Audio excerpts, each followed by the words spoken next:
मेहनत कभी रायगा नहीं जाती। कराची के होटल पर पराठा बनाने वाले क्रिकेटर हन्नान खान की किस्मत भी बदलने लगी। मुश्किल हालात जिंदगी और गुर्बत के बावजूद हन्नान ने हिम्मत न हारी और जूनियर लेवल पर अच्छी कारकर्दगी के बाद इन्हें पीसीबी से बुलावा आ ही गया।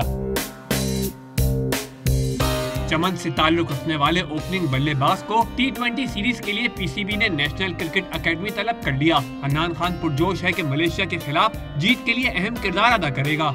मैं आइडल बनना चाह रहा हूँ सलमान बट के, और मैं इंशाल्लाह इसी तरह करूँगा जिस तरह सलमान बट ने इंडिया के खिलाफ 100 किया। तो मैं चाहता हूँ कि कोई वर्ल्ड कप में ऐसा मैच आए कि उसमें मैं 100 करूँ और पाकिस्तान को मैच जीतूँ इंडिया के खिलाफ। पाकिस्तान के पहले सिख खिलाड़ी महेंद्र पाल भी स्क्वाड का हिस्सा हैं। पीसीबी 11 और मलेशिया के खिलाफ T20 सीरीज के 2 मैचेस 14 और 15 जनवरी को खेले जाएंगे।